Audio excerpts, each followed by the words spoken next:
Sumindi ang operasyon ng pamahalaan laban sa pwersa ng MNLF na kumubkob sa ilang bahagi ng Zamboanga. Kanina po naglunsad na ng airstrike ang militar at live nagpapatrol si George Carino. George, may pahayag na ba George ang militar kung ano na ang nangyari sa ginawang airstrike nila kanina?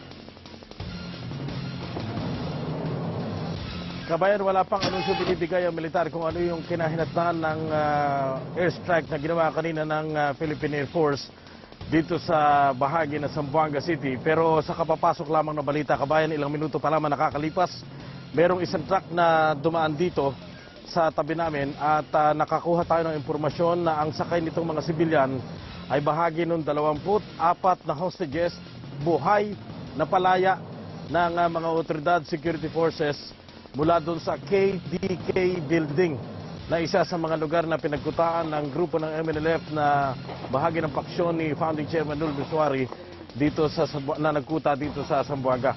Simula nang mangyari, kabayan, yung gulo dito sa Zamboanga, ito na siguro ika-8 araw ang pinakamainit at pinakamaigting na bakbakan sa pagitan ng tropa ng MNLF at ng group ng security forces ng pamahalaan. Hindi ko na mabilang kung ilang ulit dumaan sa harap namin ang mga nagmamadaling ambulansya na kargado ng sundalo. Bukod sa nangyayaring sunog na nagsimula kasabay ng pagsikat ng araw, wala ding tigil ang malalakas na putok mula pa noong madaling araw.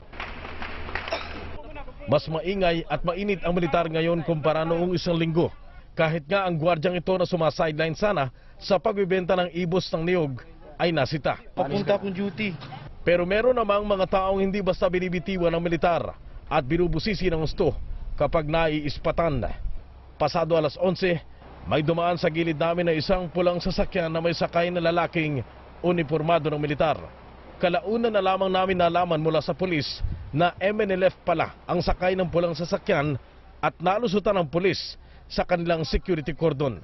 Yung kanina na red na sasakyan, laban yung nakapasok. Lalo tuloy umatungal ang mga tangke de gyera ng militar na mula pa kaninang umaga ay walang tigil sa pag-usad sa paligid ng Zamboanga City Medical Center. Isa sa mga tangke ay naispatan pa ng aming kamera na may sakay na sundalong nakadextrose na ng ibaba para ilipat ng sasakyan. Tanghali kanina, ilang bangkay ang narecover ng mga otoridad mula sa lugar ng bakbakan. Wala pang anunsyo ang otoridad kung ang mga napatay ay mula sa pulis o militar, o kaya naman ay mula sa mga nakabakbak kanilang tauhan ng MNLF. Bandang tanghali kanina, binulabog kami ng mga helikopter na lumipad sa ibabaw ng Zamboanga sa pagpapawala ng bangis sa mga helicopter gunships ng militar. Sa gitna ng gulong ito, isang ama ang nakihalubilo sa paghahanap ng anak niya na kasamang na hostage ng MNLF. Bitbitan ni trato ng kanyang anak, nagbabaka sakali si Ramiro Mahusay na baka kasama na ang anak niya sa mga napalayang hostage. Kailan mo huling nakausap si Ramram? Nung Lunes, sabi niya, wala, mga 10, sabi na gutom na raw. Tumagal siya kasi binantayan lang sila. Isang naka-uniform. Sa Santa Barbara sila kinuha. Katulad ng marami, si Mang Ramiro ay isa lamang sa naghihintay sa magandang dulo ng operasyon ng militar laban sa MNLF. Kanina sumalang sa press conference ang Crisis Management Committee ng Zamboanga kasama sina Secretary Maroas at kanilang inaanunsyo ang pagkakarecover ng mga otoridad sa ilang baril, uniforme at mga nakumpiskang epekto sa grupo ng MNLF. At bukod dito, meron ding na pagkakalaman tayo yung 3 MNLF rebels na hinarap kanina. Bagamat hindi hinarap sa media, ito'y kabilang sa nadakipang isang babae. Sabi ng 3, galing daw sila ng ito yung hawak ni Rambo na rumaratrat sa ating mga kapulisan. Pasilan at ang isa ay na 10,000 piso. Sila ay MNLF fighter na kasamang nakikipagbakbakan sa militar. Sa kabuuan, meron ngayong 51 patay sa panig ng MNLF, sa panig ng pulis at ng militar, 6, sugatan ng 81, samantalang 4 ang sibilyan na namatay, 67 ang sugatan.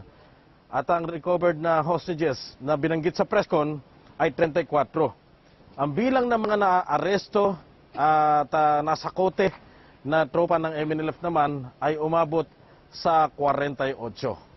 Kabayan. Maraming salamat ng live report ni George Carino mula sa Zamboanga City.